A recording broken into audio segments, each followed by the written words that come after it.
Di luar sana orang yang dia hartanya banyak, malnya banyak, rumahnya banyak, ya, mobilnya banyak, orang sering lihat ini orang sukses. Cuma sukses aja tadi. Sukses tapi kalau disempitkan sama Allah, walaupun banyak, tak bisa menikmati. Hanya perspektifnya. Maka orang-orang yang dia hanya melihatnya aspek uang saja, akhirnya menghalalkan segala cara, halal haram antar, seringkali terjebaknya di sini. Terjebak dalam apa? Zona kaya, tapi akan ada yang sudah disebutkan. Ada yang mau di sini? Ya. Nah yang ketiga, ada zona di mana di sini ya mungkin pas-pasan tadi, ya karena uang sedikit mungkin miskin ya, tapi lapang. Ini nggak orang-orang di luar sana yang kehidupannya ya biasa-biasa saja, ya mungkin dari aktivitas yang dilakukan jadi guru, jadi apa mungkin nggak terlalu banyak hasilnya, tapi masya Allah dilapangin sama Allah. Pas pengen apa baru ngobatin ternyata ada, gitu. Pas pengen apa dimudahin, anak jarang sakit, ya istri solehah nurut dan seterusnya, masya Allah. Ada yang begitu di luar sana? Banyak. Nah maka ini golongan orang-orang yang sama Allah dikasih berkah dalam rezekinya. Jadi cukup, karena cirinya berkah itu bertambah kebaikan walaupun sedikit cukup. Saya tanya, halo? Kalau Anda bilang halo jawab aja. Halo? Ada yang mau di nomor 3? Boleh katakan? Nomor 3? Lu kok gak ada yang katakan ini? Hah? Nggak mau? Kenapa? Oh nemuin nomor 4, apa nomor 4 kayaknya? Nomor 4. Oh iya, nah nomor 4 ini kaya dan lapang. Masya Allah. Nah kaya lapang inilah ya orang-orang yang sama Allah ditakdirkan, diizinkan untuk menjadi orang yang sukses dan juga berkah. Nah, anak mau tanya nih, kira-kira kalau yang nomor 4 ada yang mau kira-kira? Sini yang menjadi ayah-ayah kaya dan lapang? Amin ya rabbal alamin. Semoga yang hadir hari ini semuanya Allah ijabah jadi ayah-ayah yang sukses, ayah-ayah yang kaya, jadi banyak. Ya uangnya banyak, rizkinya berkah, rizkinya diberi kelapangan. Nah maka kadang perspektif pertama tentang mindset, karena tadi bicaranya mindset pertama kali yang harus kita pahami tentang nafkah, maka pastikan nafkah yang kita bawa itu adalah nafkah yang halal dan thayyibah. Karena ini akan menjadi darah dan daging kepada keluarga kita. Maka pastikan. Saya pernah di episode yang merah, udahlah duit gak ada, susah payah, ibadah juga jarang-jarang. Wah hidup rasanya ya kayaknya ospek neraka. Gitu bukan baik tidak nanti. Lalu alhamdulillah ya mulai berbenah. Wah, uangnya banyak, tapi kayak tadi disempitin sama Allah karena mungkin ada yang tidak benar, ada cara-cara yang tidak asal. Sempitin. Lalu akhirnya pernah dalam masa-masa dia tuh nggak apa-apa lah uang sedikit, tapi ya kalau cukupkan. Dan kalau seandainya mandatori kita di dunia itu hanya Azariyat 56 ngomong alat turjin walain saya berbilang yang hidup, maka mungkin ini cukup. Kalau mandatorinya kita cuma sekedar ibadah, apa hisabnya terlalu panjang. Tapi karena ada Al-Baqarah 30 yang menyampaikan kita harus membangun yang namanya peradaban, kita dititipin mengelola ya bumi ini untuk kita kelola. Nah maka kita juga harus memegang yang namanya ya kesuksesan ini. Kalau enggak, kalau dipegangnya sama yang nggak baik ya ini jadinya berantakan. Gitu. Nah maka mindset yang pertama pastikan nafkah itu adalah nafkah yang halal, thayyib, dan kita mencari yang namanya keberkahan. Ini yang pertama. Nah sehingga karena kita filosofinya adalah rizki, maka Anda membuat sedikit akhirnya mengalami. Yang satu itu seringkali hak milik. Yang pertama apa? Hak milik. Uang itu hak milik. Boleh nggak Anda pakai uangnya orang lain yang bukan milik? Bisa? Kayak tadi dompet dikeluarkan langsung ambil boleh? Nah, namanya jadi utang kan? Jadi coba. Jadi kalau yang pertama apa? Uang itu hak milik. Tapi kalau rizki itu hak pakai. Jadi hak apa? Belum tentu kita miliki, tapi bisa dinikmati, bisa kita pakai. Ya. Nah itu bedanya. Nah maka di dalam konteks yang kedua ketika kita bicara rezeki, nah ini yang kita nanti akan coba lihat. Sehingga ketika sekarang kita anak membuat ya sederhana, nah ini dalam konteks rezeki akhirnya Anda melihat selain nafkah itu harus halal dan thayyib, kita harus mampu mengelola. Nah, kita ngebuat ya perspektif yang kedua. Yaitu apa? Yang kedua, perspektifnya karena membuat namanya neraca. Kita membuat apa? Neraca. Ada yang di sini tahu neraca? Teman-teman pasti ya. Kalau saya ini insya Allah ya. Tapi kita membuat neraca sederhana dalam konteks neraca. Nah, biasanya bentuknya seperti ini kalau kita buat laporan keuangan. Sebelah kiri isinya apa biasanya? Aset, ya kekayaan atau aset. Sebelah kanannya, sebelah sini kanan isinya. Di sini adalah kewajiban atau pinjaman, ya misalnya atau pinjaman. Lalu di bawah sini adalah ya laba berjalan, ya. Atau juga ada modal di sana. Nah, sekarang pertanyaannya, Pak Ayah, para ayah di sini. Kalau saya punya rumah, nah ini rumah ditaruhnya di mana? Di aset, betul ya? Nah, kalau saya punya rumah berarti aset atau bukan? Aset, ya. Tapi aset ini kita kan bisa melihat sumbernya dari mana. Kenapa namanya neraca itu adalah neraca balance sheet? Karena dia harus dilihat asetnya di mana. Ada yang punya rumah harganya 1 miliar. Ternyata apa? Yang dari laba atau modal cuma 100 juta. Ternyata yang sisanya 900 jutanya di pinjaman. Dia harus balance. Di sini 1 M, di sini harus 1 M. Ada yang begini? Ada. Ada yang di sini punya rumah harganya cuma 100 juta. Tapi semuanya dari sini 100 juta. Bagus mana kira-kira? Enaknya mana? Yang atas atau yang bawah? Yang atas 1 miliar tapi 900 juta utangnya. Yang bawah 100 juta harga rumahnya tapi sudah lunas. Enak yang mana? Atas atau bawah? Ya, enak 1 miliar tapi lunas Pak. Kalau ada pilihan, kenapa kita pilih yang itu saja gitu ya? Kan nggak ada di pilihannya ya, untuk buat kira-kira gitu. Jadi dengan juga kita mengecilkan. Nah ini versi neraca dunia. Nah saya mau coba membawa dulu ke mindset kedua. Nah mindset kedua ini apa? Saya menyebutnya namanya neraca akhirat. Neraca akhirat. Nah jadi ini fundamentalnya dulu sebelum nanti masuk teknis. Dalam konsep neraca akhirat, nah saya meyakini kenapa dulu sama Allah itu di roasting, ya, di laundry, habis, jatuh, bangkrut habis-habisan karena tidak paham cara untuk mengelola ini. Misalnya, saya mau tanya, seandainya antum semua di sini adalah investor semua ini, nitipkan uang, ada yang 100 juta, 1 miliar, atau kumpul kan, ada kurang lebih sekitar 20 miliar, alhamdulillah, 20 miliar dititipkan ke saya sebagai yang mengelola investasi tersebut. Harapan antum semua kira-kira apa dari uang yang dikelola tadi?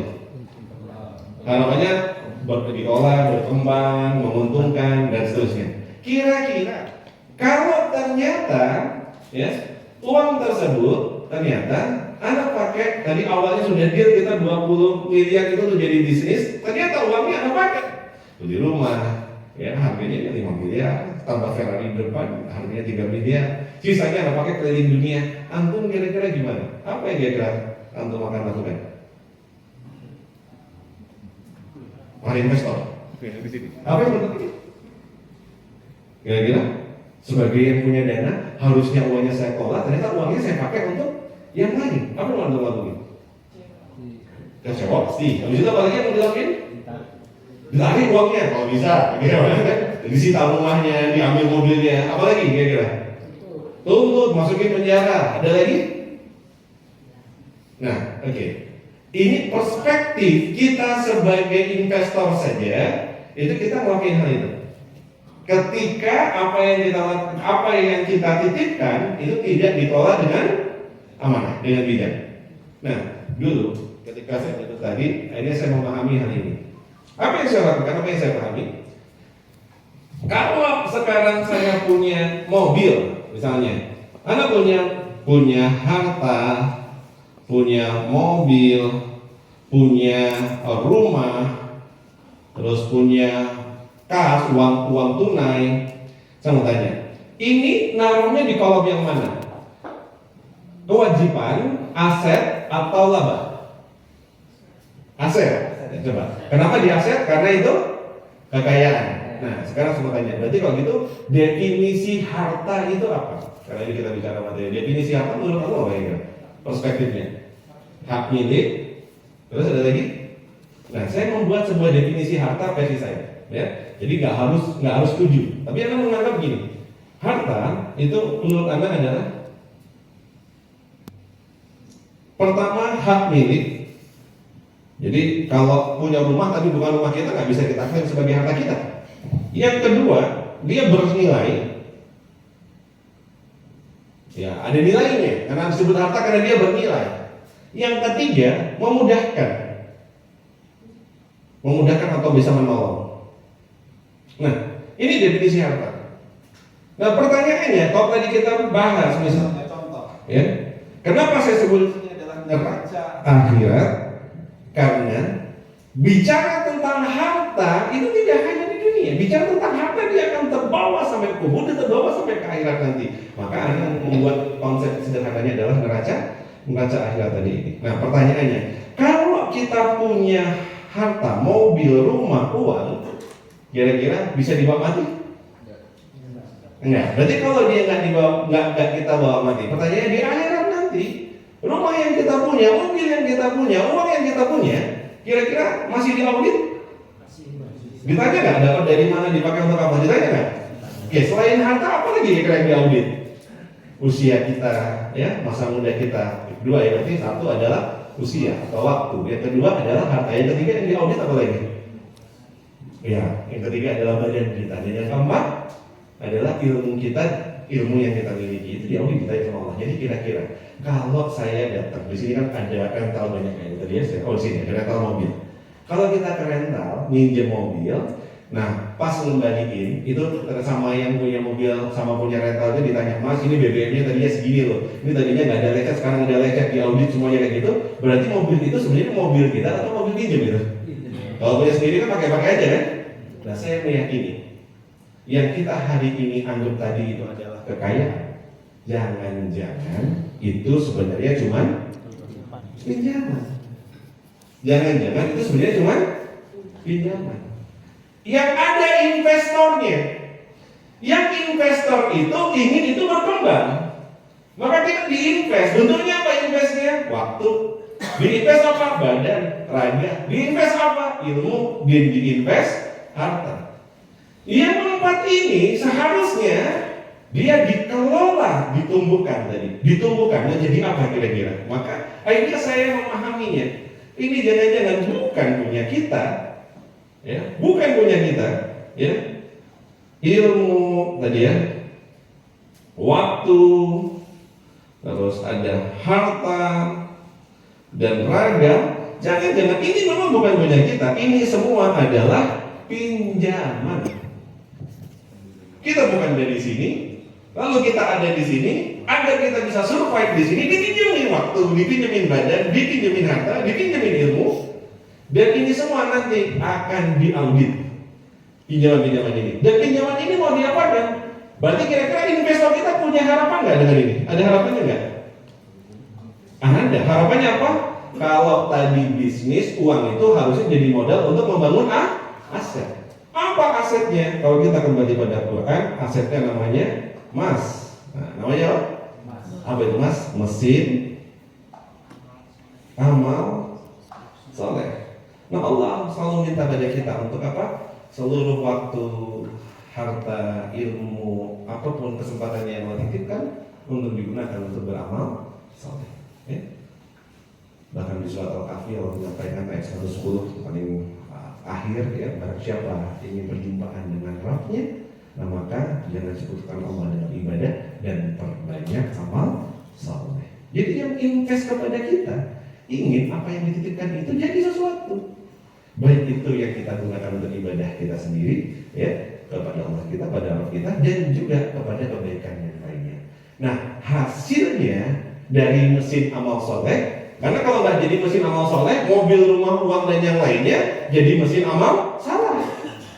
Kira-kira itu jadi amal soleh atau jadi amal salah. Nah, kalau ini kira-kira tidak kita lakukan, maka apa yang terjadi?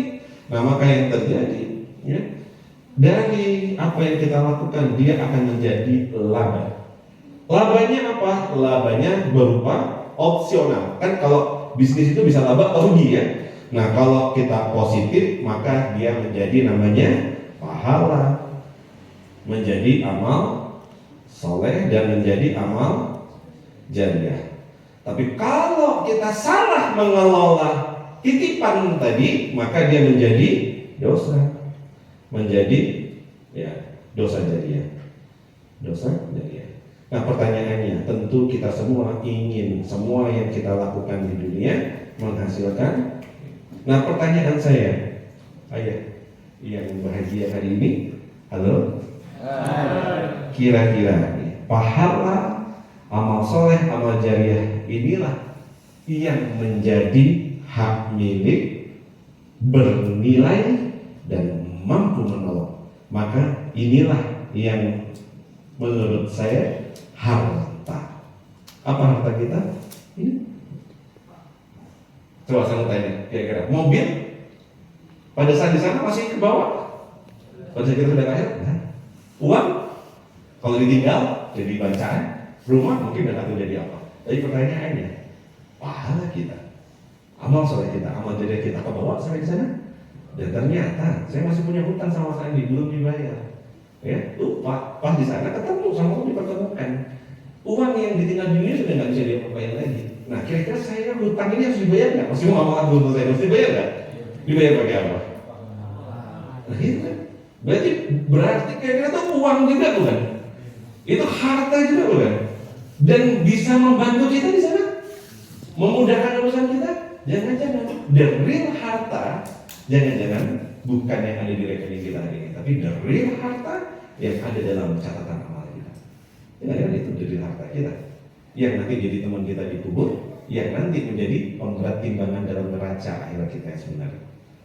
Nah, maka kalau kita nanti menghitung tadi yang ada di dompet, jangan berkecil hati para ayah yang dompetnya cuma selembar warna merah. Karena jangan-jangan yang sudah digeser ke rekening akhirat kita sudah ribuan kali lebih banyak dari itu. Ada yang nyatet nggak kira-kira? Setiap 1 juta, 2 juta yang kita kasih ke istri dari keringat yang kita cari, dicatat juga nggak sama malaikat? Dicatat. Ada kira-kira kalau kita ikhlas dan semuanya tercatat di buku catatan amal kita? Ada, insya Allah. Nah, maka kita mendefinisikan harta dengan versi yang berbeda, sehingga kalau kita kasih nafkah kepada istri, kita bekerja keras, kita punya yang nanti mungkin kayak tadi infak yang terlilit, itu bukan berkurang, tapi sedang kita geser dari mana? Rekening dunia kita geser ke rekening akhirat. Nah, kalau ini misalnya rekening ini bisa dicetak, sebenarnya bisa dicetak ya kira-kira? Harusnya kalau bisa dicetak, kan ada kan buku catatannya, saya mau dikasih aja kan? Kalau bisa dicetak dan kita audit diri kita sendiri dari kita mulai lahir sampai dengan hari ini, Allah udah kasih banyak pinjaman ke kita nggak kira-kira? Banyak banget. Nah, kita pakai untuk apa kira-kira? Kalau ternyata misalnya di sini nih, saya dipinjemin sama Allah, misalnya dipinjemin mobil, saya sama Allah dipinjemin rumah, sama Allah dipinjemin yang sebenarnya harusnya menjadi mesin amal soleh, ternyata saya pakai foya-foya. Ternyata ketika saya dikasih ini saya merasa, wah ini rumah saya ya, oh ini mobil saya ya. Enggak saya pakai beramal soleh, berangkat ke masjid, enggak saya pakai untuk membawa rumah Quran, enggak saya pakai membeli nafkah keluarga menjadikan amal soleh dan soleh kan. Kira-kira yang ngasih pinjaman wajar marah enggak? Wajar enggak yang ngasih pinjaman marah? Karena yang harusnya dititipkan untuk membangun kebaikan, ternyata kita pakai untuk ya kepentingan pribadi misalnya. Nah, itu episode saya tadi. Oh iya, ternyata apa? Ketika saya dititipi, dulu tidak membuat saya semakin taat. Justru mungkin harta yang dititipin itu justru malah membuat maksiat. Ya, maka yang dititipin, wajar nggak tadi ditarik, diambil? Ya? Nah, disitulah akhirnya saya sadar, oh ternyata Allah saya. Jadi episode bangkrut tadi akhirnya merubah cara berpikir. Oh iya, ada rizki, ya, yang nggak akan kemana yang sudah Allah nyata. Dan yang kedua, kalau ada hal yang harus kita upayakan, karena bukan hanya di dunia, tapi perkara uang ini nanti lanjut sampai ke akhirat. Nah, nanti lebih detailnya insya Allah besok sama Fajar ya, karena masih mukadimahnya saja. Nah, tapi dari sini inilah yang menjadi mindset yang harusnya para ayah miliki, bahwa tidak ada yang hilang ketika kita memberi nafkah. Berarti apa? Tidak ada yang hilang ketika kita memberi. Siapa enggak? Contoh, kita pulang, capek banget, dapat duit, kita kasih, ya, wah kita kasih ke istri, sama istri dimasakin, masakannya dimakan sama Anak kita menjadi darah dan daging dari makanan itu, dan anak kita menghafalkan Quran. Kira-kira saya mau tanya, jadi laba nggak? Laba ini apa? Nah, insya Allah mengalir amal soleh buat orang tuanya. Jadi ketika kita transfer ke pasangan, ketika kita transfer ke istri, ketika kita memberikan segala sesuatu fasilitas untuk orang anak-anak kita untuk dia bisa mengaji, untuk bisa sekolah, untuk yang lainnya, insya Allah itu bukan hilang, tapi kita sedang apa? Geser ke rekening. Insya Allah. Nah, maka kita nggak bisa melihat semata-mata harta itu dalam perspektif uang. Maka hari ini saya pengen membawa sebuah pendekatan bahwa kita melihat perspektif harta itu dengan pendekatan rezeki yang insya Allah ya, ketika nafkah itu kita keluarkan, ketika kita bisa kelola dengan baik, maka dia akan tetap ada di dalam rekening akhirat kita, dan semoga menjadi penolong kita. Jadi kalau di situ ditulis berarti apakah hanya mobil, rumah, dan uang?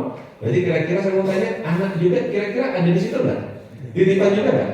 Titipan. Pasangan kita, istri kita juga titipan juga bukan berarti? Titipan juga. Yang itu kalau kita bisa mengelola dengan baik, maka itulah mesin amal soleh kita. Maka mengalirlah amal jariah dari anak-anak yang soleh yang mau mendoakan kita. Maka insya Allah. Nah, maka ini yang mungkin tadi prinsip mindset yang kedua, tidak ada yang hilang. Dia bergeser. Ketika kita memberi nafkah, maka akan berjuang. Apa? Kita kan tadi pengen yang atas kan, sukses dan berkah. Kerja keras, kerja cerdas, kerja beruntung, kerja ikhlas, perbanyak.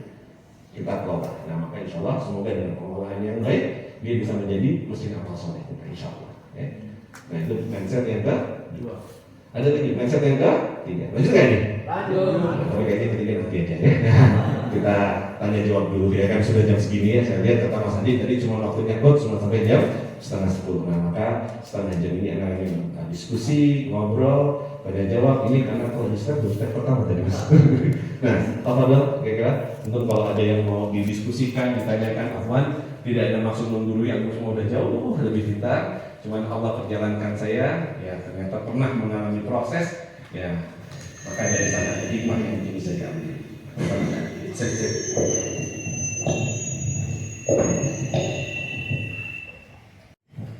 Ya, monggo biar oke. Yang nanya boleh pulang. Biar yang lain nanya semuanya. Monggo Mas Raffi. Assalamualaikum warahmatullahi wabarakatuh. Saya mau tanya sedikit.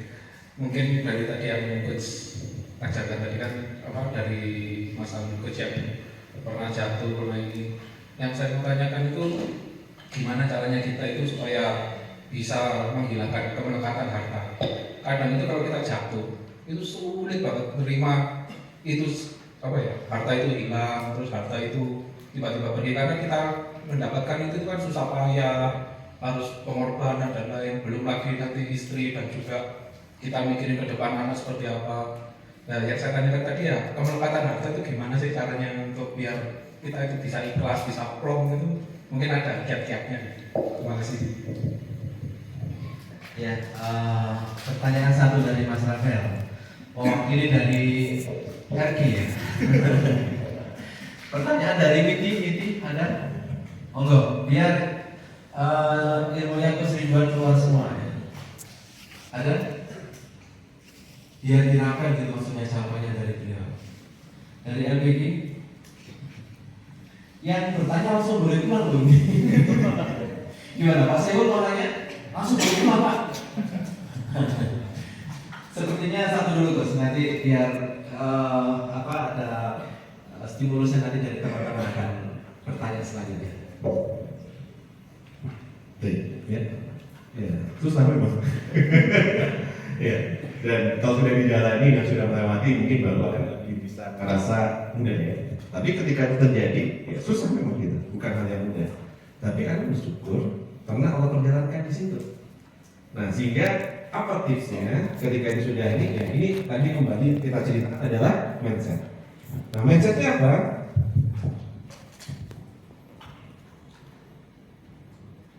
Akhirnya saya memahami ini, karena memahami yang di atas, uang dan rizki.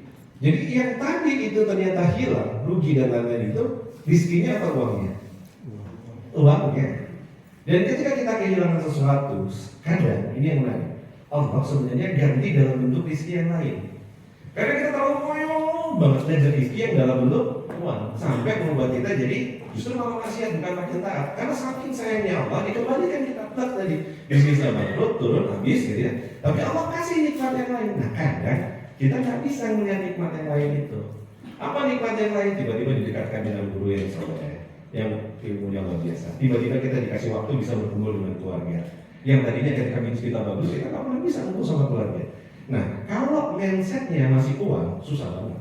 Tapi ketika mindsetnya kita rezeki, maka kita akan mulai berpikir apa yang bisa kita syukuri. Kalau kemarin rezekinya uang kita bisa syukuri karena uangnya banyak, ketika rezeki kenapa enggak? Jadi kalau tahu kayak tadi ada cerita ketika pandemi. Ketika pandemi gitu ya, banyak orang akhirnya uangnya turun, tapi waktunya bertambah nggak? Balance kan? Uangnya turun, waktunya bertambah. Yang tadinya mungkin ketika dia kejar uang, dia dapat uangnya, dia nggak dapat waktunya. Dia nggak dapat quality time dengan keluarga, nggak dapat apa. Pertanyaannya, ketika dulu dia kerja uangnya banyak, bisa bersyukur dengan uang yang banyak? Mudah bersyukurnya. Tapi ketika diganti sama Allah, waktu yang banyak, bisa bersyukur dengan waktu yang banyak? Karena kita nggak bisa bersyukur nikmat waktu. Padahal time is. Nah kenapa ketika dibalik time is money jadi ya hanya berkurang money-nya banyak time-nya, kita jadi nggak bisa bersyukur. Padahal waktu itu luar biasa, bisa kita pakai untuk sesuatu. Dan ketika kita mensyukuri nikmat waktu itu, maka waktu itu menjadi sesuatu yang luar biasa. Nah, gimana saya melepaskan kata-katanya? Jawabannya sederhana, sadar. Lagi, jawabannya apa? Sadar. Jawabannya itu mati sadar. Dulu Anda nggak sadar. Nah, nggak sadar. Contoh ya, ini ya, cerita sedikit aja. Ini ya bagi saya ini nilainya miliaran. Miliaran itu artinya apa? Pelajaran pengalaman ini kan karena bangkrutnya miliaran gitu ya. Nah, untuk menemukan sebuah kesadaran, seandainya karena punya handphone ini saya bukan. Maksudnya ini anak saya, ini handphone saya atau bukan? Bukan, tapi ini adalah apa? Handphone saya. Nah, jadi apa? Saya lekatkan handphone ini dengan saya. Bisa dipahami Bapak Ibu? Berarti saya lekatkan ini saya, ini apa? Handphone saya atau bukan? Bukan. Oke, ini mic ini saya atau bukan? Jelas bukan saya juga. Bukan juga bukan. Kalau handphone beda saya gitu ya. Kalau mic bukan. Nah pertanyaannya, halo? Itu nggak bawa mobil. Oke, saya mau tanya, mobil itu saya atau bukan? Atau bukan? Bukan, tapi apa? Mobil saya. Benar nggak kira? Berarti kita menempelkan mobil itu kepada saya. Nah, kira-kira begini, atau bawa mobil dipinjam sama teman. Akhirnya di mobilnya minta pinjam, jalan-jalan, pas mau balik nabrak, nyerempet panjang dari depan sampai belakang, penyok sampai sini. Pas dikembalikan kuncinya, apalagi mobilnya penyok, gitu ya. Saya mau tanya, yang penyok saya atau mobil? Yang penyok saya atau mobil? Mobil, sepakat ya? Yang sakit siapa? Saya ulang ya. Oke ya, saya jalan, nabrak, sudah benjut, sakit nggak? Oke, kenapa? Karena saya kan. Nah sekarang saya balik, yang penyok tadi apa? Mobil itu saya atau bukan? Tapi yang sakit? Kenapa kok kita yang sakit? Kenapa sih kira-kira? Kenapa kita yang sakit?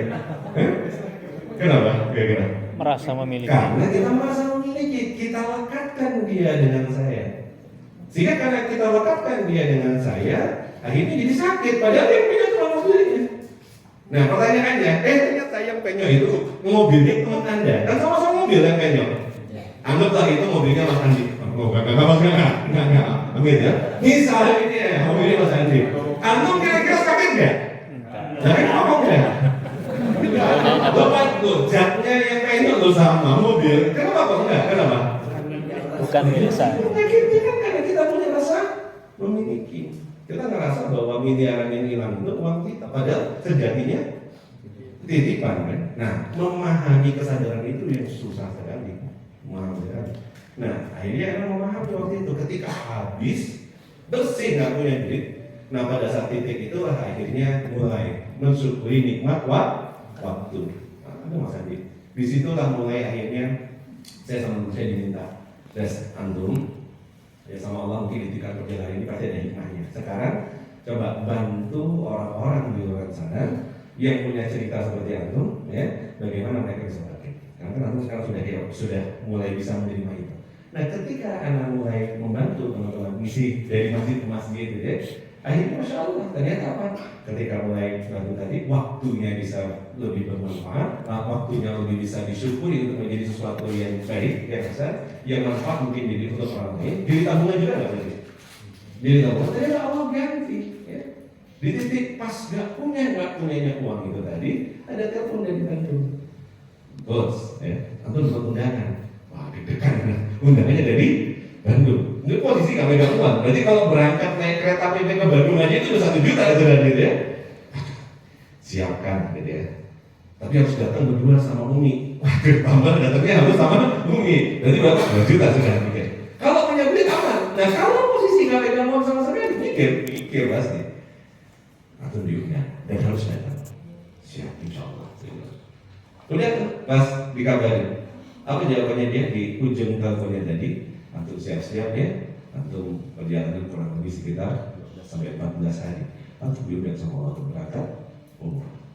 Wah, waktu itu anak berpikir gak mungkin. Gue juga gak ada lain-lain. Tenang, semua sudah disiapin. Tentu namanya tinggal siap-siap. Insya Allah tanggal Senin berangkat. Coba tadi ceritanya. Pada saat pegang uangnya berangkat nggak? Berangkat. Justru ketika tadi karena nikmatin waktu, gunakan untuk kebaikan, ternyata cara Allah undangnya berbeda. Umrah itu terjadi, semua Allah undang, gitu. Pas mau berangkat, itu udah sujud syukur, nangis berdua sama pasangan. Pas itu selesai saya nangis, kita kan nangis syukur, yang istri saya nangis juga. Terus kita gimana berangkat? Paspor belum diurus, uang nggak ada, untuk anak gimana?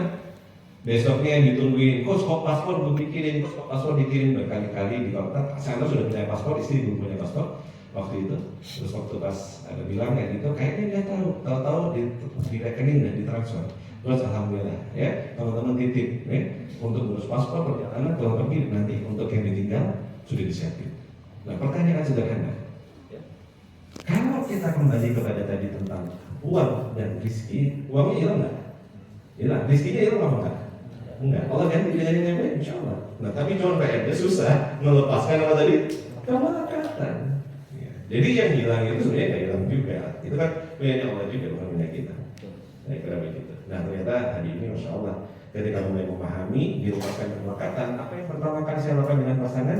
Membuat batas cukup.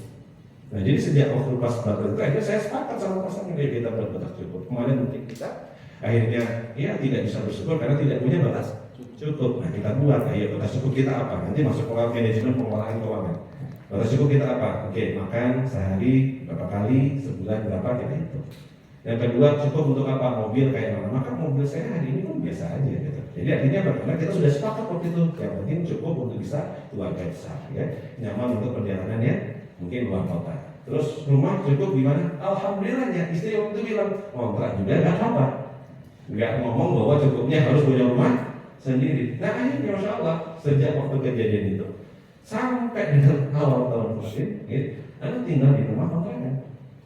Itu di rumah kontrakan di desa kontrak gitu. Dan selama bertahun-tahun, walaupun ya karena orang tua tetap bilang, ayo kalau bisa punya rumah, ya alhamdulillah setiap tahun masih nambah rumah satu masih bisa kebeli gitu. Tapi tetap tinggal di rumah kontrakan. Terus rumah yang dibeli yang baru gimana?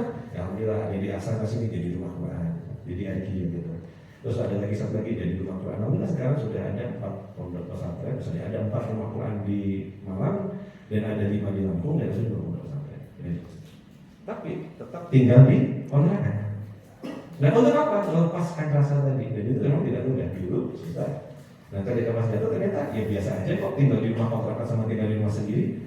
Nah sekarang buat rumah karena diamanahi pondok yang di sini. Jadi kita buat rumah pengasuh untuk apa? Untuk ya apa namanya memuliakan tamu yang datang suatu hari. Ya. Tapi kalau Anda sebenarnya tinggal di kontrakan itu nggak apa-apa.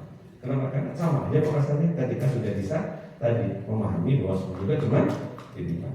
Jadi kalau gitu sama rumah yang bagus tadi yang baru dipakai untuk rumah Quran, Anda tinggal di rumah kontrakan udah berarti ya. Udah kalau enggak, kalau saya bilang karena agak sedikit egois. Apa egoisnya? Karena hartanya pengen dibawa mati. Tadi kan saya bilang, rumah bisa dibawa mati nggak? Nggak bisa. Gimana caranya rumahnya dibawa mati? Geser. Digeser. Ketika digeser dia jadi mesin amal soleh tadi, jadi rumah Quran, jadi apa? Hilang nggak sebenarnya? Enggak. Tapi dia mengkonversi sesuatu yang lain. Nah, gitu cara lepas pendekatannya. Latihannya lama. Nah, kenapa kok tetap tinggal di rumah kontrakan? Melatih anak dan melatih istri agar tetap biasa aja, walaupun penghasilan kita meningkat, tapi tetap gaya hidup itu bisa cukup, di batas cukup tadi. Kenapa? Kita akan sangat susah sekali berbagi kepada orang lain kalau belum punya batas cukup. Apapun yang kita lakukan, bahkan sedekah itu kadang kita hitung-hitungan. Sedekah kenapa? Itu 10 kali lipatnya kan? Makanya kita cari hitung-hitungannya. Tapi ketika kita sudah tahu batas cukup itu segini, ya alhamdulillah itu kita kejar. Ketika sudah terpenuhi, anak recovery nggak lama, setahunan begini ya, terus selesai semua. Ketika sudah recovery, sudah ada hasilnya kayak tadi, ya sudah dipakai yang lain, digeser. Tapi banyak yang kalau belum punya batas cukup, kira-kira kita kejar terus untuk siapa?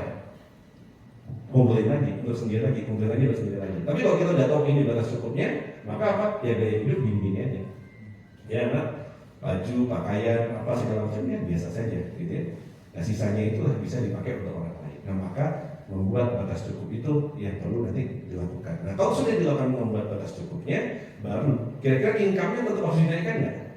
Nah maka definisi untuk zuhud itu bukan berarti kita hidup sederhana, artinya tidak mengejar harta tadi itu. Tapi bagaimana kita punya harta banyak, punya rumah banyak, punya aset banyak, tapi itu cuma dipendam, nggak masuk ke dalam hati. Kalau seandainya mau diambil ya sudah, itu cuma jadi kita manfaatkan tempat lain, dioptimalkan. Nah jadi artinya tidak sampai masuk hati. Kenapa tadi kayak Edmond tadi, ya? Yang susah apa? Karena terlanjur ditempelkan saya. Tapi kalau kita nggak tempelkan saja pakai pendekatan ini, maka ya insya Allah lebih mudah. Gitu. Ya. Baik, ada lagi? Oh, kalau masuk manajemen sedikit juga nggak apa-apa. Ada pertanyaan, RI aman ya? Sudah ada yang mewakili bertanya ya? Yang belum aman ini MITI sama LPG ya. Silakan, ada perwakilan pertanyaan dari para ayah. Ustaz Rizky udah datang. Masya Allah. Oke, tadi mau dilanjut tentang mungkin pertanyaan dari saya ya, karena saya kan dari MITI ya, jadi perwakilan MITI. Nanti yang LPG tolong ya, disiapkan ya. Ini Gus, tadi kan sudah banyak di spill tentang apa tadi? Sukses berkah, tentang berkah ya. Mungkin bisa di spill tentang yang dimensi yang sukses yang tadi yang mau dijelaskan oleh Gus Ridwan, bagaimana secara teknis kita memanage keuangan ya, antara pemasukan, investasi dan seterusnya itu bagi para ayah ya. Jadi kita sebulan harus SPP 500.000 ya, belum konsumsinya belum dan seterusnya itu kan juga hal-hal yang teknis yang perlu kita juga manage. Mungkin ada rahasianya secara teknis ya. Nah jadi pertama, setelah kita membuat batas cukup, jadi poin pertama tadi apa? Nggak peduli berapapun pendapatan kita. Sebenarnya karena Allah tidak ciptakan kita miskin, sebenarnya Allah ciptakan kita cukup. Jadi kita mau berapapun penghasilannya nggak apa-apa, tapi segera buat namanya batas cukup. Nah kejar agar batas pengeluaran kita tadi itu bisa terlampaui dengan segera. Jadi misalnya kira-kira normal satu rumah tangga normal ya, dengan mungkin 2-3 orang anak, pengeluaran bulanannya berapa? Normal. Ini nggak mewah, yang biasa saja. Kalau kita buat batas cukup, kira berapa? 5, 10? Berapa? 10 banyak kan? 5 cukup. Oh jadi 3 anak? Ini kan beda-beda. Maksudnya ini batas cukup setiap keluarga itu berbeda. Jadi saya tidak mau identifikasi ini, kita kira-kira saja. Kira-kira berapa? Ya 7,5. Let's say anggap 10 juta. Anggaplah, saya batas cukupnya kita bahas 10 juta dengan pengeluaran mungkin biaya dan lain-lain. Nah maka ketika kita sudah mengunci, oh batas cukup keluarga kita itu 10 juta, sekencang mungkin, semaksimal mungkin tugas kita dengan pasangan ini memikirkan, mengupayakan bagaimana itu tertutup. Terus tapi bagaimana kalau ada keluarga yang dua-duanya bisa bekerja dengan 3 anak dan mungkin kalau penghasilan suami dan istri digabung itu cuma menghasilkan mungkin 6 juta atau 7 juta. Ya maka batas cukupnya harus di bawah itu. Itu yang pertama. Nah, ketika kita sudah membuat batas cukupnya, maka yang kedua buat yang namanya rules of money. Nah, saya menyebut itu rules of money. Apa aturan tentang uang. Nah, di dalam aturan tentang uang itu kita plotting uang yang kita miliki itu rulesnya jangan berubah. Nah, gimana caranya? Batas cukup terpenuhi, maka kita buat. Ini contoh saja. Kalau kami, saya punya aturan itu 30, 30, 30, 10. 30% dari hasil yang saya dapatkan, nah itu maka reinvestment. Reinvestment itu bisa ke bisnis maupun ke aset intelektual dan yang lainnya. 30% yang kedua itu dipakai untuk liability kebutuhan dan juga untuk tabungan, kira-kira begitu. Tergantung, kalau kita masih punya kewajiban, yaitu tutup dari situ, ya. 30% berikutnya yang saya lakukan, saya pakai untuk investment. Kalau tadi investment kepada sumber pendapatannya, jadi kalau kita kerja berarti ya kita meningkatkan karir, skill, kompetensi dan lain-lain. Kalau kita bisnis berarti masih utamanya yang ditingkatkan. Maka invest mendiferensiasi, membangun ke tempat-tempat lain. Apa yang bisa kita lakukan tidak dari sumber yang sama, tapi uangnya dingin. Kalau kita misalnya punya duit isikannya cuma nggak banyak, ternyata 30% itu cuma 1 juta. Ya 1 juta ini mulai harus disiplin investasi. Ada nggak investasi yang bisa dicapai dengan 1 juta? 1 juta investasi apa? Investasi emas. Menurut berapa gram? Emas itu bukan investasi. Kalau karena saya pemain juga udah lama. Emas itu proteksi. Karena saya sebut emas itu proteksi karena emas hanya mempertahankan nilai. Jadi ada sebuah hadis Rasul menyampaikan ada seorang sahabat namanya Urwah. Ketika Urwah diminta tolong sama Rasulullah untuk membeli 1 kambing, dikasihlah 1 dinar.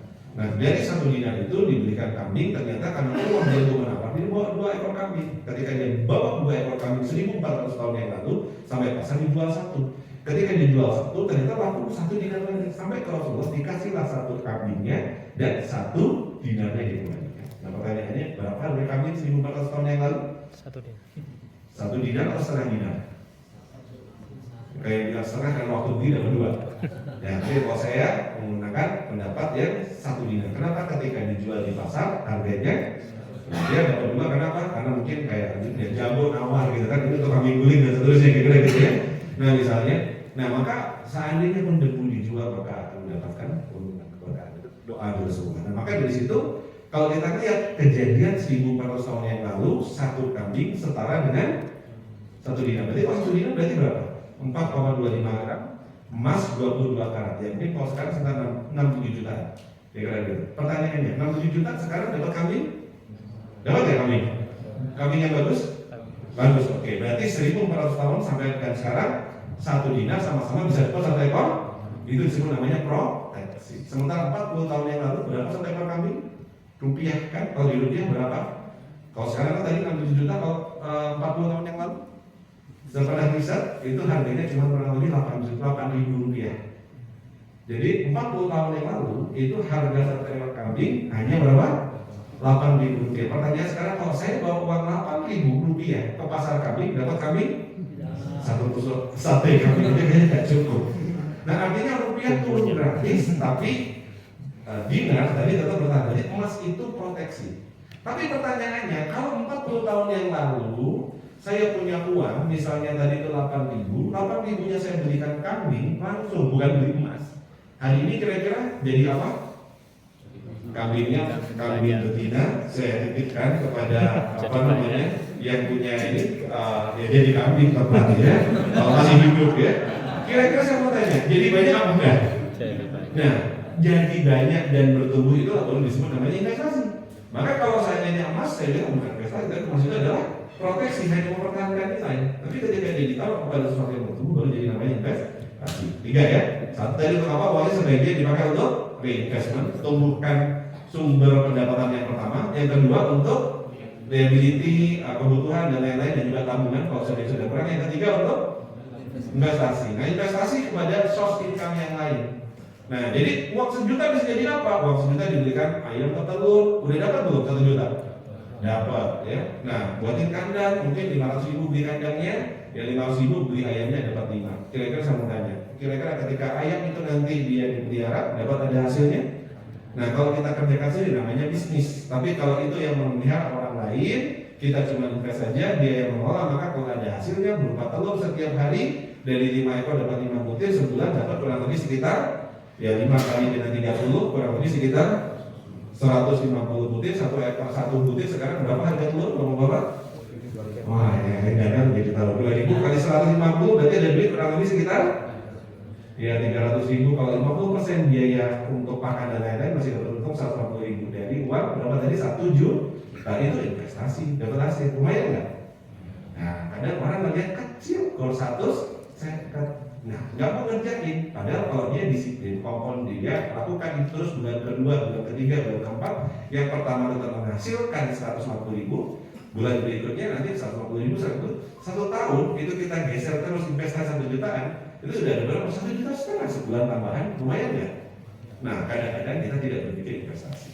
Yang kita lakukan adalah apa? Dihabiskan. Nah, maka kita harus punya source income yang utama. Dan kita harus mulai membangun yang namanya aset investasi. Nah, maka yang nanti bisa menjadi bagian dari teman-teman untuk, kalau tadi yang saya sharingkan lebih banyak fundamental dulu. Kenapa? Karena kalau fundamentalnya nggak pas, seringkali akhirnya ya jadinya berantakan. Nah, kalau seandainya sudah pas, nah maka ini mindsetnya. Sebenarnya tidak peduli berapapun pendapatan kita, bisa kok kita bertumbuh kalau disiplin. Nah ya, bisa kok kita bertumbuh. Kalau apa tadi kata kuncinya? Disiplin. Punya apa? Nah ini yang ketiga ya. Yang ketiga tadi punya disiplin keuangan.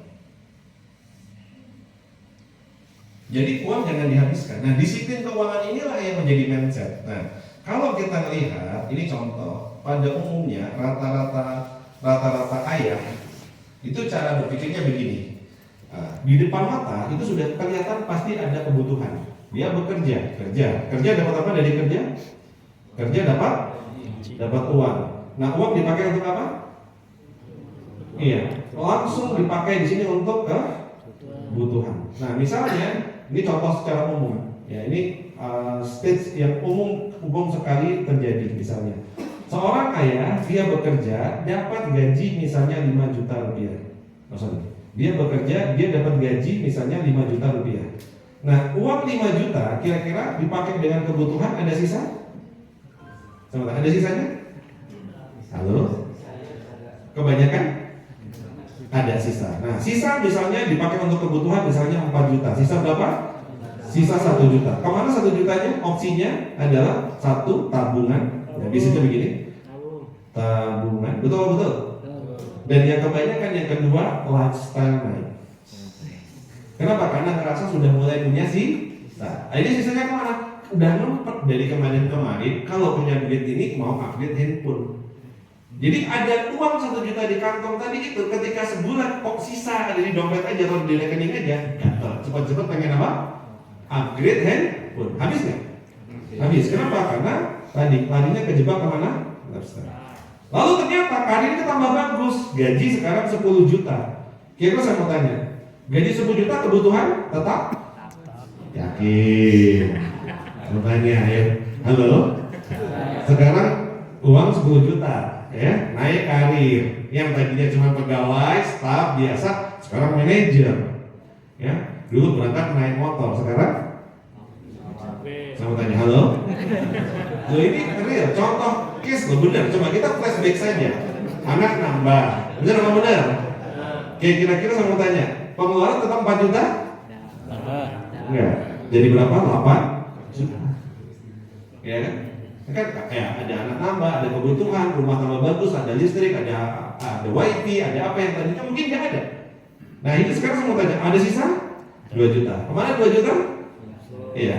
Ya, bagus-bagus dikit, yang terjadi adalah 2 juta tabung. Tapi kadang-kadang seringkali nggak kuat, larinya kemana? Lifestyle. Habis. Bulan depan kalau butuh lagi, pengen lagi, apa yang dilakukan? Kerja lagi. Sampai kapan kerjanya? Ya sampai nggak kuat kerja. Betul. Sampai kapan? Sampai tidak kuat kerja. Dan sampai tidak kuat kerja yang berkumpul apa? Ya tadi mungkin aset bertambah, jadi punya kendaraan, jadi punya rumah, jadi punya apa? Tapi habis, uangnya selalu habis. Nah, sementara sebagian di antara para ayah yang sukses, tadi kan saya bertanya tentang sukses, ayah kaya gitu ya misalnya kalau dalam konteks materi tadi. Nah, mereka tetap sama, kerja atau ini kerja boleh bisnis ya, sama aja nih, mau kerja mau bisnis juga, ya banyak yang kayak gini. Ya, ketika kita kerja, kadang ya ini sama, kerja atau bisnis dapat uang. Kerja atau bisnis dapat uang, cuma dia lebih panjang. Uangnya sama mereka dipakai untuk apa? Oke, split sebagian kebutuhan tadi yang saya sebut spending. Nah, kebutuhan ini buat apa tadi? Batas cukup. Oke, jadi inilah yang menjadi kunci. Set kunci dulu. Lifestyle nggak boleh naik dulu, kunci. Nah, jadi sehingga misalnya tadi di sini masih awalnya 5 juta gitu ya, kerja dapat duit 5 juta. Nah, lifestyle di 4 juta. Ya sudah, kebutuhan dikunci. Di angka berapa? Dikunci di angka 4 juta. Ada sisa? Ada. Sisanya berapa? Nah, di sini sisanya ada kurang lebih sekitar 1 juta. Nah, 1 jutanya dipakai untuk apa? Nah, ini bedanya. Yang 1 jutanya bukan tabungan, tapi dipakai untuk investasi. Yang dari investasinya menghasilkan return. Nah, ternyata, di sini naik nih return tadi. Berapa returnnya tadi? 150.000 per bulan. Karena digesernya cuma sejuta. Setahun, berarti anggaplah let's say dia dapat tambahan 150.000 kali dengan 12 kali 10 aja lah, 1,5 juta di tahun pertamanya. Nah, di sini masih 4 juta. Dia jalan tahun kedua, jalan tahun ketiga, jalan tahun keempat. Di tahun keempat investasinya menghasilkan berapa? Kan tadi tetap 1 juta digeser beli ayam, ada telurnya, beli ayam, ada telurnya, beli ayam, ada telurnya. Tahun keempat ada berapa berarti? 1,5 kali 4. Berapa 1,5 kali 4? Sudah ada 6 juta. Dari kerja dan bisnis tetap dapat 5 juta, lalu di sini kebutuhan sudah dapat 6 juta. Nah, di titik ini let's say sudah naiklah kebutuhan kita, anggaplah 5 juta. Nah, inilah yang dilakukan sebagian dari ayah kaya. 6 jutanya ini yang dipakai untuk memenuhi kebutuhan. Nah, dari bisnisnya, dari kerjanya dapat uangnya dipakai untuk kemana? Memperbesar investasi agar ini nanti naik jadi 10 juta. Baru gaya hidup itu naik seiring apa? Hasil dari investasi, bukan hasil dari sini, bukan dari hasil kerja atau bisnisnya. Jadi boleh nggak kira-kira kita naikkan gaya hidup?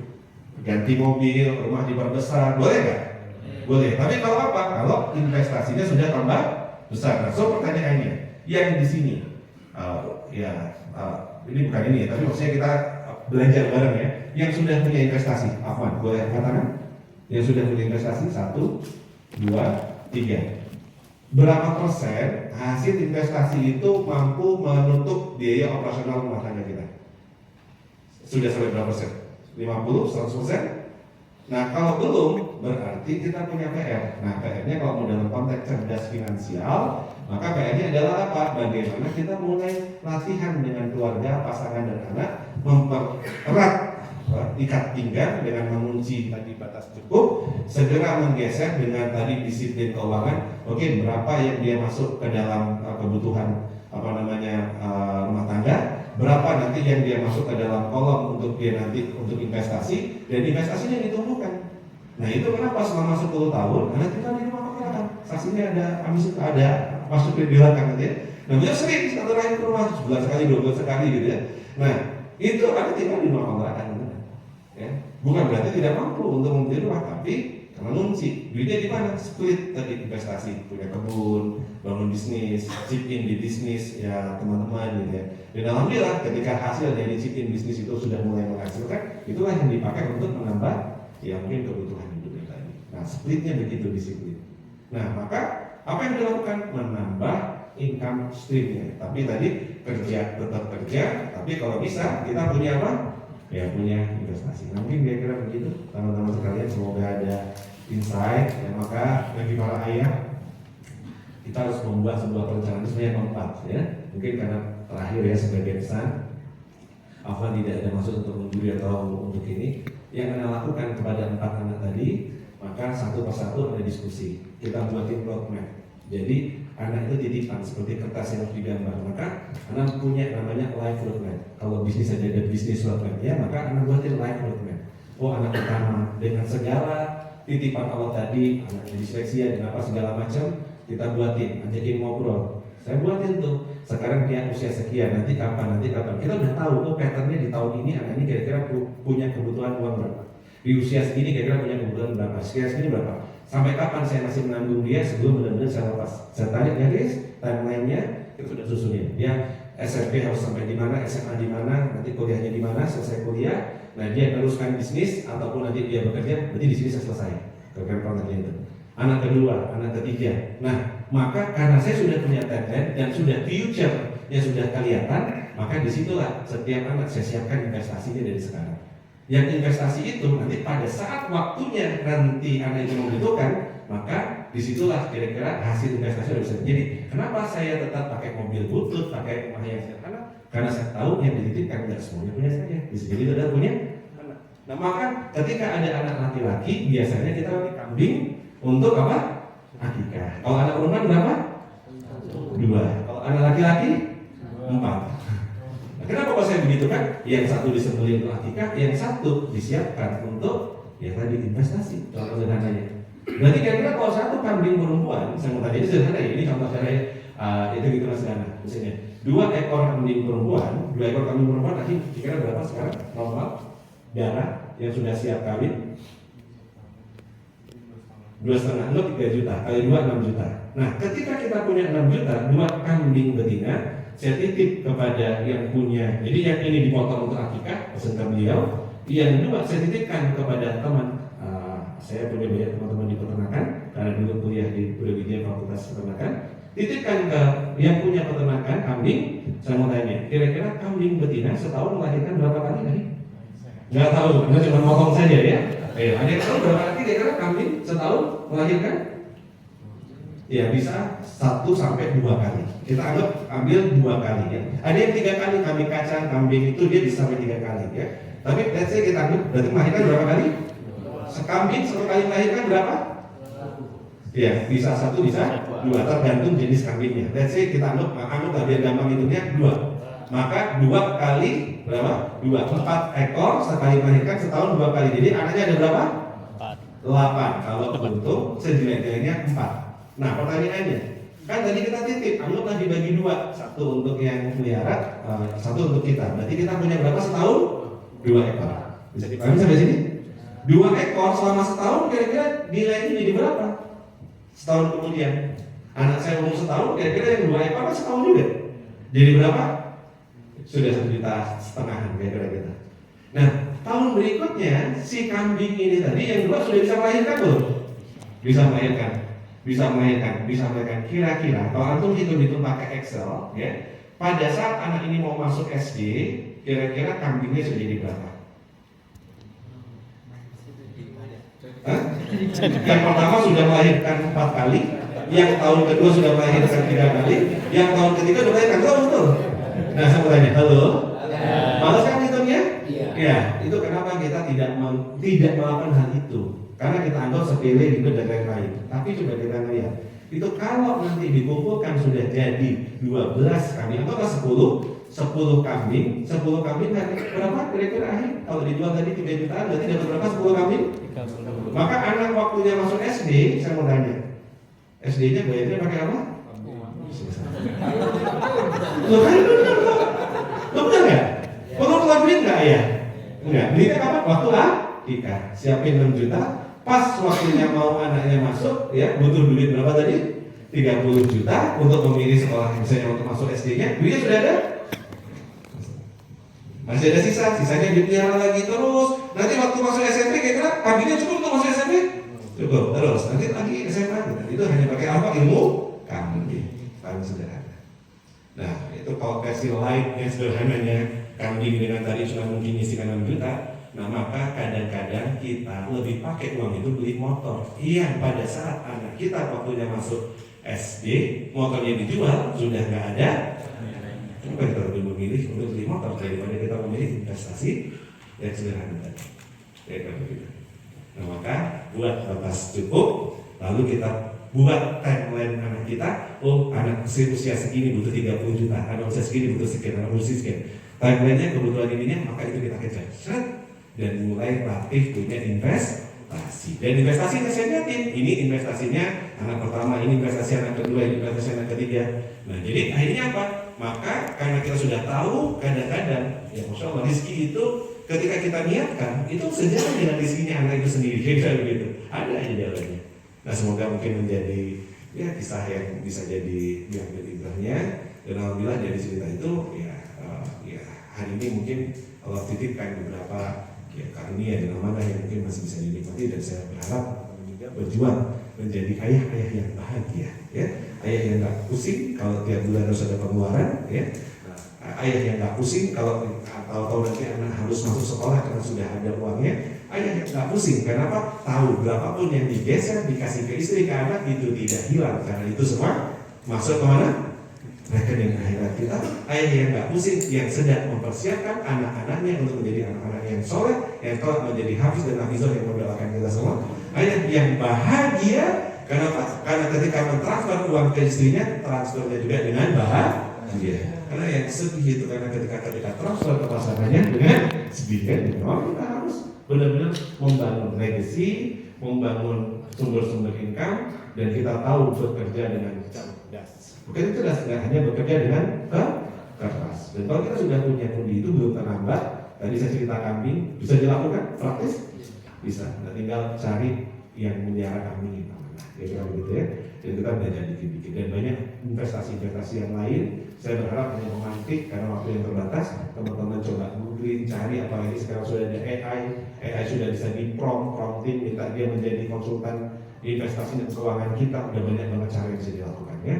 Semoga bermanfaat, Afwan ya, yang masih fakir sedikit ilmunya ini tidak ada maksud menggurui, tapi semoga ada yang baik bisa diambil karena yang baik dari Allah. Kurang dari kami mohon dimaafkan. Saya ini wabillahi taufiq wal hidayah. Wassalamualaikum warahmatullahi wabarakatuh.